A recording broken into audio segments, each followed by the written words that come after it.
Welcome to Bodhi Unified Flow, where we simplify complexity and amplify performance.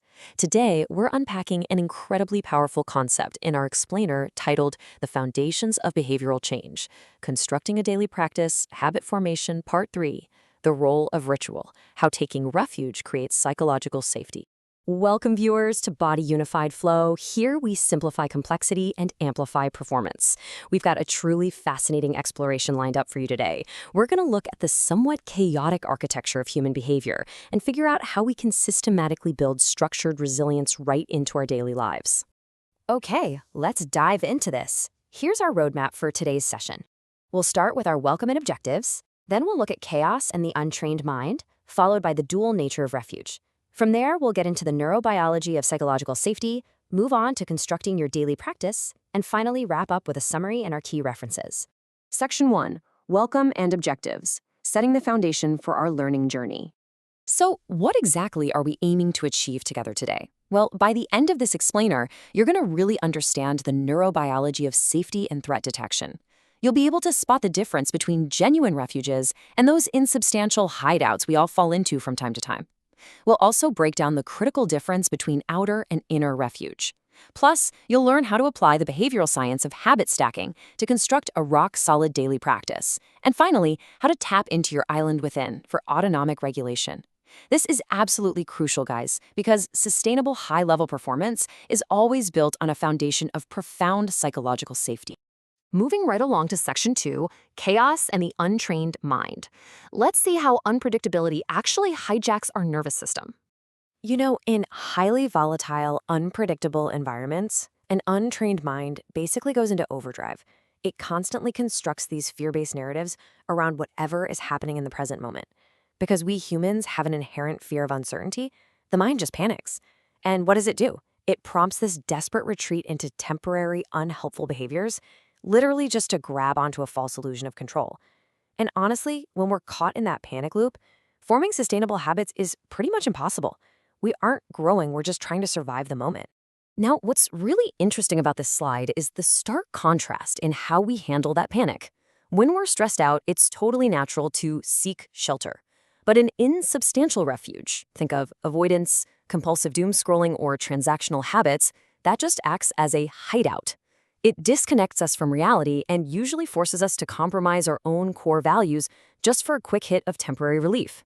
But on the flip side, a genuine contemplative refuge, like leaning into relational fields of care, spending time in nature, or just returning to your breath, acts as a true safe shelter. It's not an escape. It actually anchors us to the present moment, actively building our capacity and resilience over time. Section 3. The dual nature of refuge. Moving from inspiration to transformation. So there are two distinct dimensions to this whole practice. First, we have outer refuge. This means looking externally, maybe to teachings, to a supportive community, often called a sangha, or to historical figures like the Buddha. These act as our blueprints. They're powerful sources of inspiration. Basically, they hand us the map. But then we have inner refuge, and this is where the magic happens. This is where the actual transformation within your own nervous system takes place. It's that profound recognition of your own innate capacity to wake up, live freely, and transform your own heart. Outer refuge inspires the journey for sure, but inner refuge, that provides the safety to actually change. To really capture the beauty of this internal grounding, let's take a look at this quote from the revered teacher Thich Nhat Hanh. He says, "We call this the island within ourselves, in which we can take refuge. It is an island of peace, confidence, solidity, love, and freedom." What an incredible emotional anchor for our learning today, right? It perfectly illustrates that ultimate psychological safety isn't found by trying to run away from the world.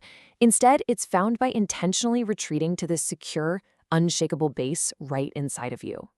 Okay, let's get into the hard science. Section 4, Neurobiology of Psychological Safety, Rewiring the Brain's Threat Response Through Ritual. And this brilliantly illustrates the precise neurological differences between our actions. Let's break it down. If you look at a simple routine habit, like mindlessly doing a daily chore, it relies on the basal ganglia and has a completely neutral impact on your autonomic nervous system. Now contrast that with a compulsive ritual, like an OCD behavior meant to relieve a severe obsession. That relies on hyperactive anxiety circuits and keeps you in a state of prolonged sympathetic arousal, basically chronic stress. But look at the grounding ritual. We use this to alleviate uncertainty, and by doing so, it actively engages the prefrontal cortex to elevate your parasympathetic tone. This means a grounding ritual actually recruits the higher order executive thinking areas of your brain to tell the fear centers in your amygdala to just calm down. So how exactly does the brain learn this safety? Well, when you perform a grounding ritual, your brain shifts its attention away from those limbic threat centers. It uses predictable sensory cues. Maybe it's a specific scent in the room, the physical touch of prayer beads, or even just taking a deep, intentional breath. These cues build deeply ingrained neural shortcuts to calm. This actually leverages polyvagal theory, activating our social engagement circuits to promote what's called a neuroception of safety. That's a fancy way of saying your nervous system detects safety without you even having to think about it. These predictable, repetitive actions act like a natural anti-anxiety medicine. They trick the nervous system into a state of physiological calm, which in turn boosts the neuroplasticity you need for genuine, long-term behavioral change. Section 5. Constructing your daily practice. Let's look at actionable steps for sustainable habit formation. The great news is constructing a daily practice doesn't require some superhuman amount of willpower, especially if you follow these precise steps. Step 1. Identify a stable, highly automated daily routine to act as your anchor. Something simple, like making your morning coffee. Step 2. Link a values-aligned grounding ritual to this anchor. This uses the behavioral science principle of habit stacking. By pairing your brand new practice of refuge with a pre-existing automatic habit, you completely bypass the need for raw, finite motivation. It's brilliant. Finally, step 3, once you've established this neural shortcut, intentionally use this ritual during times of acute stress to immediately return to your island within.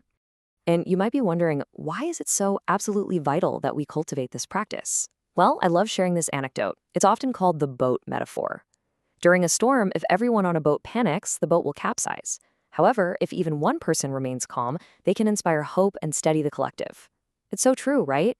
Returning to your inner refuge is never a selfish act of avoidance. By regulating your own autonomic nervous system, you become the stabilizing, grounded force for your community and peers during turbulent times. You literally become the anchor for others. Let's move to section 6 and see how this builds our final takeaways. Summary and key references. Integrating the science of safety and refuge. So what have we accomplished today? We have successfully mapped the neurobiology of amygdala downregulation. We clearly saw the massive difference between the detrimental nature of insubstantial hideouts versus the real resilience built by genuine safe shelters. We integrated the external inspiration we get from outer refuge with the profound internal transformation of inner refuge. We also walked through the actionable steps of habit stocking so you can actually build this into your life right away. And ultimately, we anchored the entire concept of behavioral change exactly where it needs to be, in deep psychological safety. You are now fully equipped with the tools to build habits that truly support and regulate your nervous system. As always, the insights provided in this explainer are drawn from some really excellent foundational sources.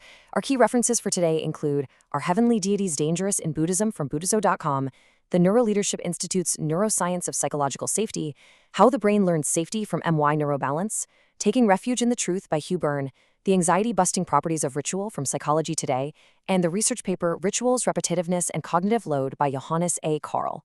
I highly recommend checking these out if you want to dig deeper into this topic. Before we wrap up, I want to leave you with one final, provocative thought to carry with you today.